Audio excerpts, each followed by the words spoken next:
नमस्कार साथियों, आप सभी का स्वागत है डिफेंस इंस्टीट्यूट के यूट्यूब चैनल पर।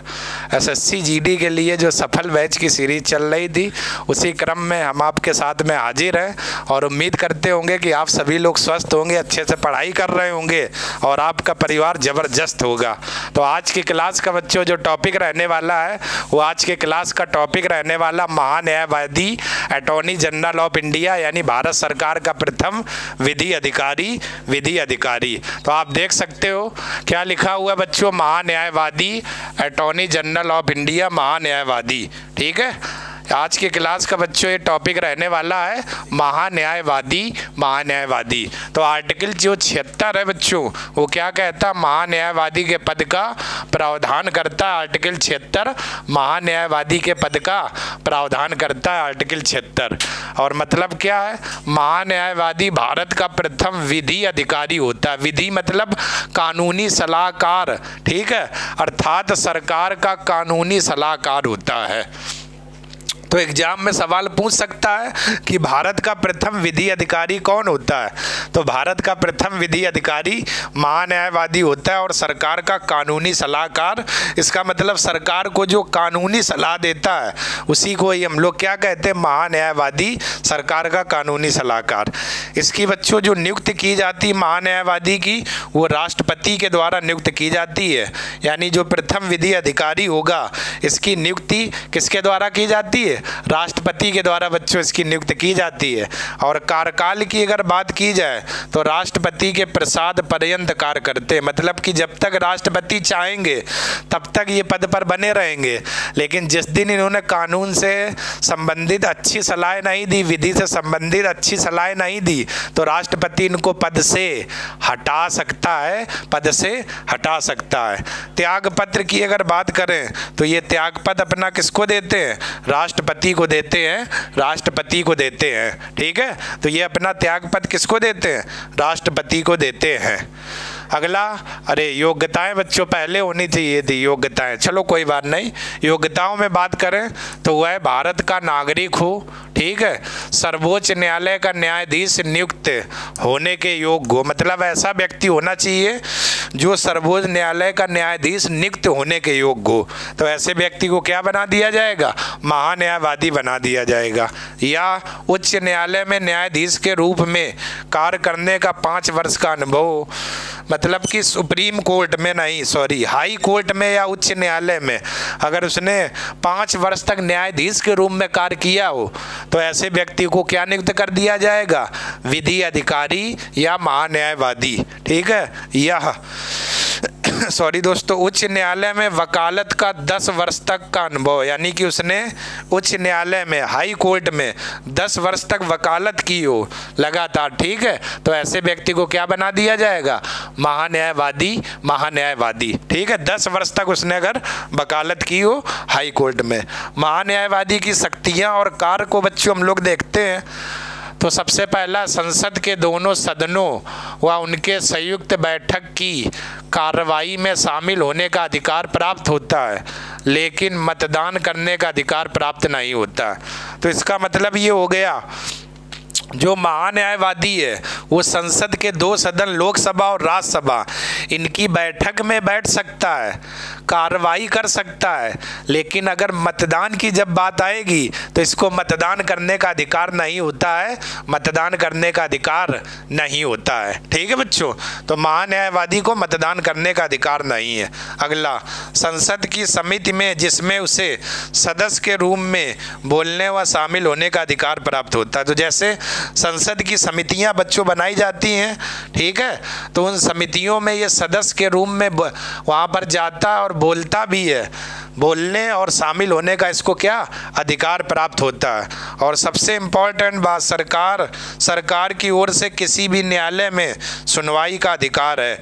यानी कि कोई भी न्यायालय हो, ये सरकार की तरफ से उस न्यायालय में सुनवाई का अधिकार प्राप्त किया गया है। ठीक है, किसी भी न्यायालय में सुनवाई कर सकता है कौन, महान्यायवादी।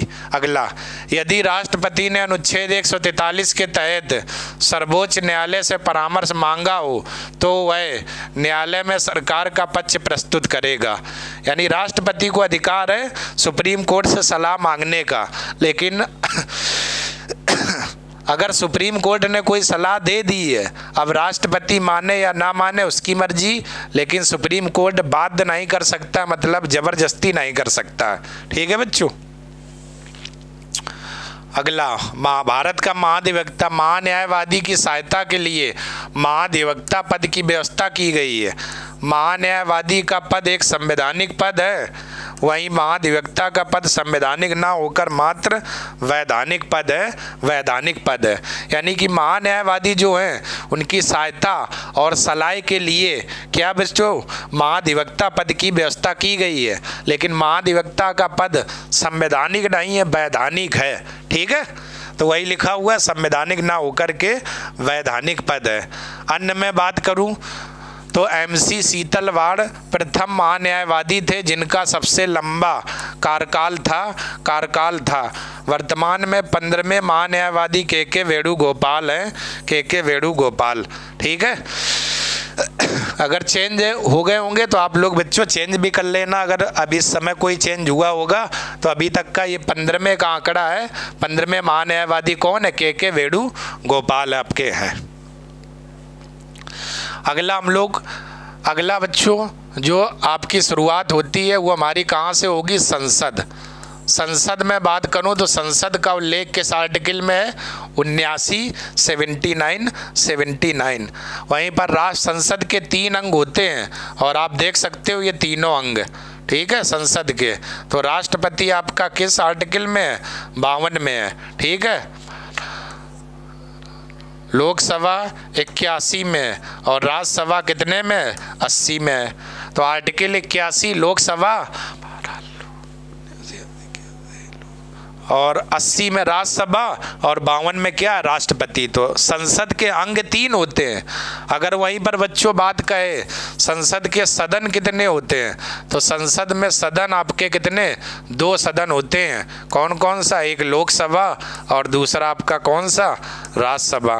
तो इस संसद के अंग में हम लोग राष्ट्रपति पढ़ चुके हैं। तो अब हम लोग आज की क्लास का जो टॉपिक रहेगा वो किस पर बच्चों चर्चा करेंगे? लोकसभा को लेकर के, लोकसभा को। तो लोकसभा में अगर बात की जाए तो किस आर्टिकल में उल्लेख है?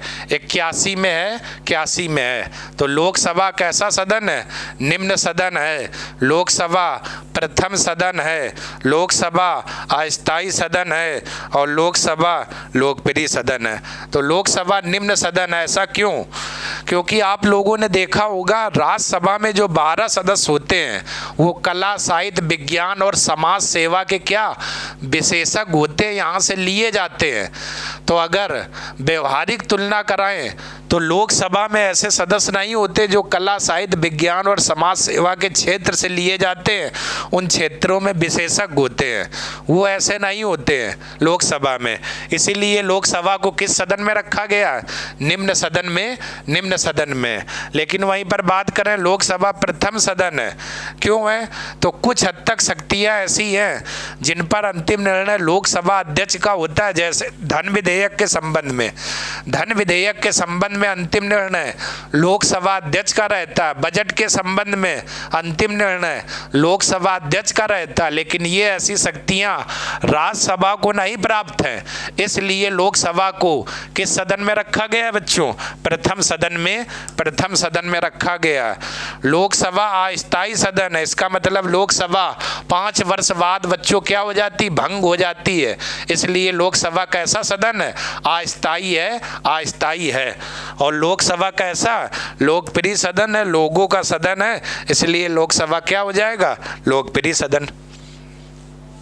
अगला हम लोग बात करूं बच्चों तो लोकसभा में अधिकतम जो सदस्य संख्या है वो कितनी है? 550।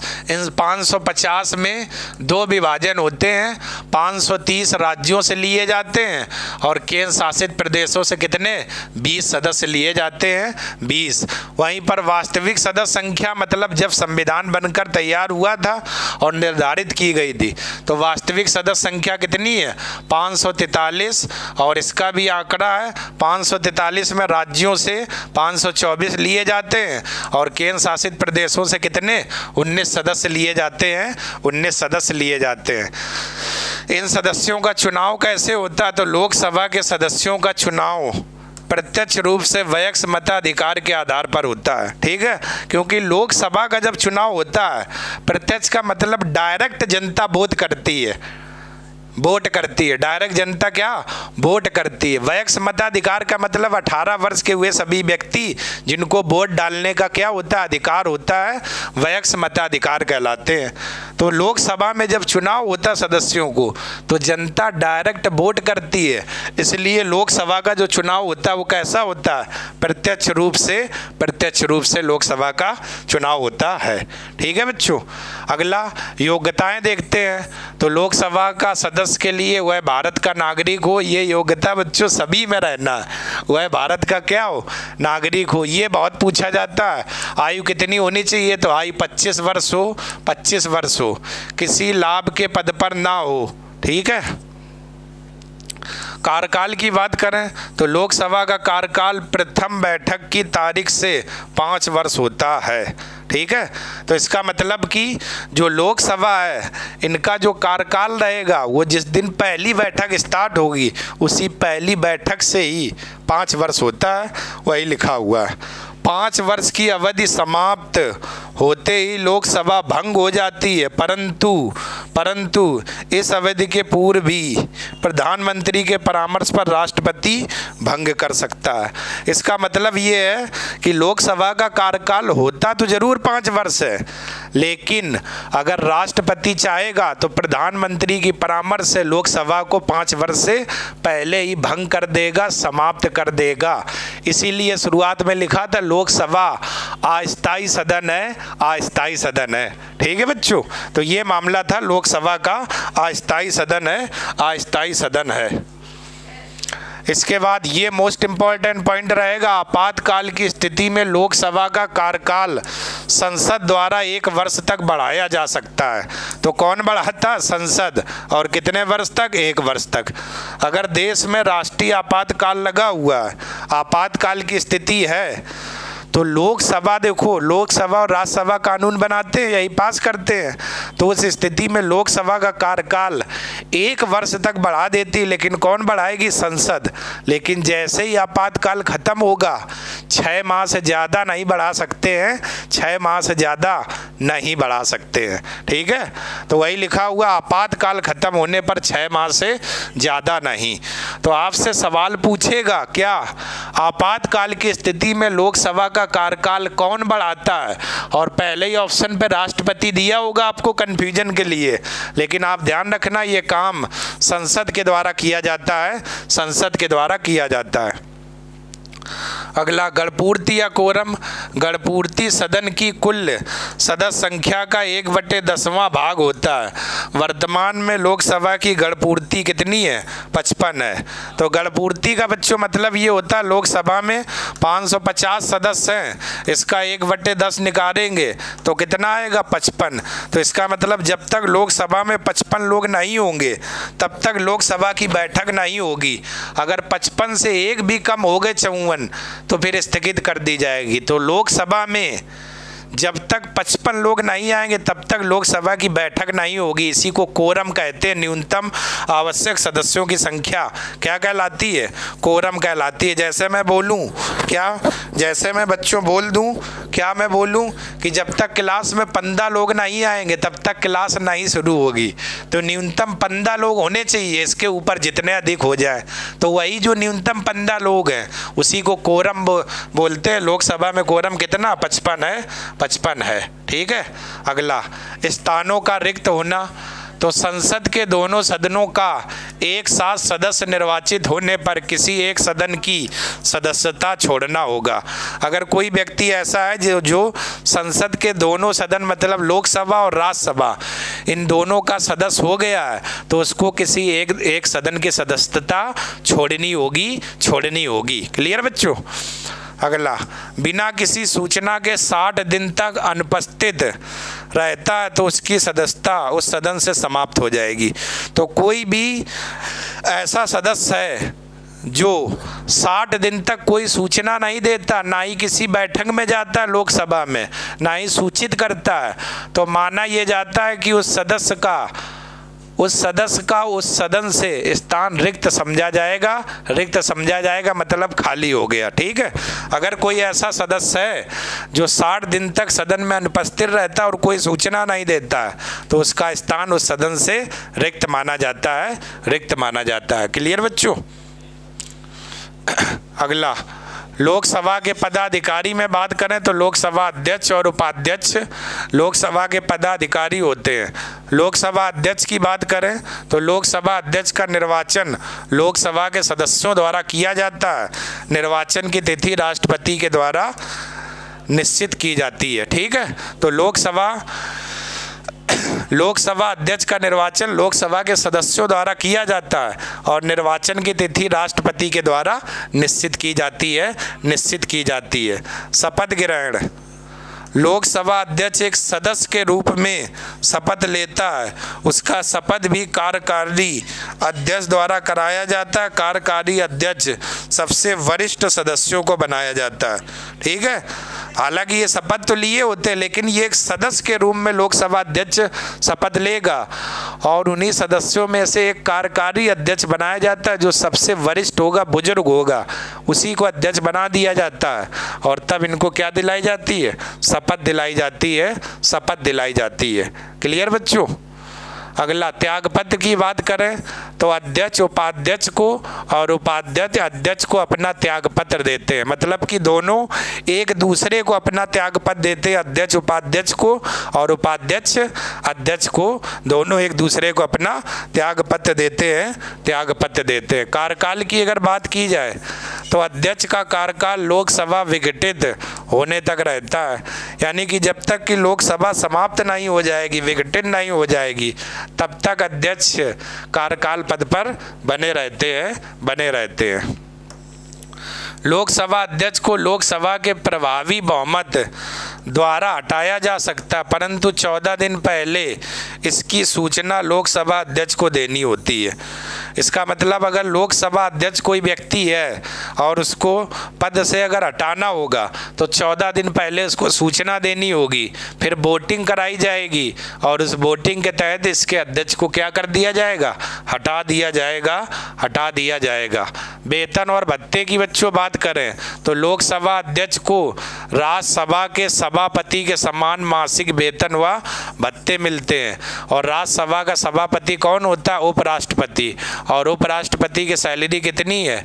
4 लाख रुपए प्रति माह, 4 लाख रुपए प्रति माह, 4 लाख रुपए प्रति माह। ठीक है, तो लोकसभा अध्यक्ष को वेतन कितना मिलता है? 4 लाख रुपए प्रति माह। ठीक है, लोकसभा के अध्यक्ष की मृत्यु उसके पद पर रहने की अवधि हो जाती है तो उसके परिवार को पेंशन, आवास व स्वास्थ्य सुविधाएं मिलेंगी, स्वास्थ्य सुविधाएं मिलेंगी। अगर लोकसभा अध्यक्ष की मृत्यु उसके पद पर रहते हुए हो जाती है तो उसके परिवार को पेंशन, स्वास्थ्य सुविधा, ये सभी व्यवस्था दी जाएगी, सभी व्यवस्था दी जाएगी लोकसभा। यहाँ पर ये समझ लेना, राज्यसभा का जो पदेन सभापति होता है, लोकसभा अध्यक्ष को राज्यसभा के पदेन सभापति के समान वेतन मिलता है। राज्यसभा का पदेन कौन? उपराष्ट्रपति होता है। ठीक है, तो आप लोग विशेष ध्यान रखिएगा। अगला, लोकसभा अध्यक्ष के कार्य व शक्तियाँ। ठीक है, तो पहला कार्य क्या? लोकसभा के बैठकों की अध्यक्षता करता है और सदन की कार्रवाई का संचालन करता है। तो लोकसभा की जब बैठक होती तो उसमें बैठकर अध्यक्ष के रूप में इनकी कार्रवाई का क्या करता है? संचालन करता है। कोई विधेयक धन विधेयक है या नहीं, इस पर अंतिम निर्णय लोकसभा अध्यक्ष करता है। मोस्ट इम्पोर्टेंट सवाल पूछेगा, कोई विधेयक धन विधेयक है या नहीं, इस पर अंतिम निर्णय किसका होता है? राष्ट्रपति का, लोकसभा अध्यक्ष का, राज्यसभा का, इनमें से कोई नहीं।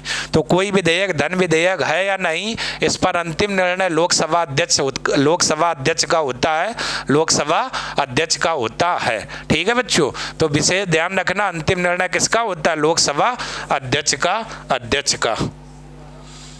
अगला, यदि किसी साधारण विधेयक के संबंध में संसद के दोनों सदनों में कोई मतभेद उत्पन्न हो जाता है तो राष्ट्रपति दोनों सदनों की संयुक्त अधिवेशन बुलाता है और इसकी अध्यक्षता लोकसभा अध्यक्ष करता है। किस आर्टिकल के तहत? 108 के तहत। जैसे एक साधारण विधेयक या कानून होता है तो लोकसभा वालों ने अगर उस कानून को पास कर दिया तो वो राज्यसभा में जाएगा वही कानून, लेकिन अगर राज्यसभा पारित नहीं करती है तो इसका मतलब दोनों में मतभेद हो जाएगा।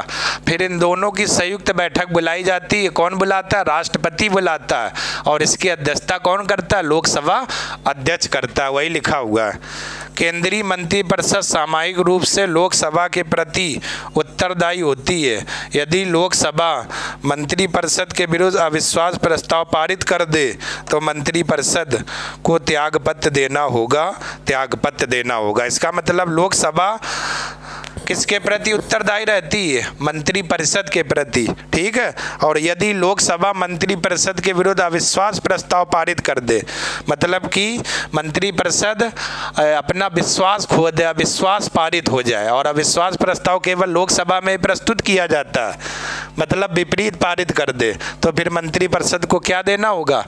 त्यागपत्र देना होगा, त्यागपत्र देना होगा। अगला, धन विधेयक केवल यहाँ पर बच्चों होगा लोकसभा में ही प्रस्तुत किया जा सकता है। धन विधेयक के संबंध में लोकसभा के अध्यक्ष का निर्णय अंतिम होगा, अंतिम होगा, अंतिम होगा, ठीक है, अंतिम होगा। तो ये मैंने बता ही रखा है बच्चों। अगला, आर्टिकल 10 में अनुच्छेद 110 में धन विधेयक की परिभाषा दी गई है। कोई विधेयक धन होगा या नहीं? धन विधेयक होगा यदि कर लगाना, कम करना या बढ़ाना, उसको नियमित करना, भारत सरकार की ओर से ऋण लेना, भारत की संचयन निधि, आकस्मिक निधि में से कुछ धन डालना या निकलवाना, ये सब होते हैं। तो इन सभी विधेयक को धन विधेयक के रूप में क्या किया जाता है? प्रस्तुत किया जाता है, प्रस्तुत किया जाता है। अगला, अन्य में सर्वप्रथम लोकसभा का गठन 17 अप्रैल 1952 को हुआ था। लोकसभा के प्रथम अध्यक्ष गणेश वासुदेव मावलंकर थे और ये कांग्रेस पार्टी के थे। इनका कार्यकाल 5 मई 1952 27 फरवरी 1956 तक रहा था। लोकसभा की प्रथम महिला अध्यक्ष कौन थी? मीरा कुमार, मीरा कुमार। यानी कि लोकसभा के पहले अध्यक्ष गणेश वासुदेव मावलंकर और पहली महिला अध्यक्ष कौन थी? मीरा कुमार आपकी थी, मीरा कुमार थी, ठीक है। और लोकसभा के प्रथम उपाध्यक्ष कौन थे? अनंत सायनम, एम अनंत सायनम, ठीक है बच्चों। कौन थे? एम अनंत सायनम, एम अनंत सायनम, ठीक है। तो चलिए, ये आपकी आज की क्लास थी और आप लोगों ने लोकसभा देखा और लोकसभा के साथ साथ महान्यायवादी को देखा। कल की क्लास में हम लोग बच्चों बात करेंगे राज्यसभा को लेकर के, और इसके बाद हम लोग आ जाएंगे राज्यपाल और पंचायती राज व्यवस्था को लेकर के, ठीक है बच्चों। तो अगर वीडियो आपको पसंद आया हो और थोड़ा स्पीड से भी बच्चों पढ़ाया हुआ मैंने, क्योंकि आपके एग्ज़ाम लगे हुए हैं SSC GD का और बहुत जल्द एग्ज़ाम होगा, इसलिए उसको नज़र रखते हुए, ठीक है। कोई भी समस्या हो, किसी में डाउट हो तो आप लोग कमेंट करिएगा, आपका आंसर तत्काल दिया जाएगा। तब तक के लिए बच्चों आप लोगों का बहुत बहुत धन्यवाद। जय हिंद, जय हिंद।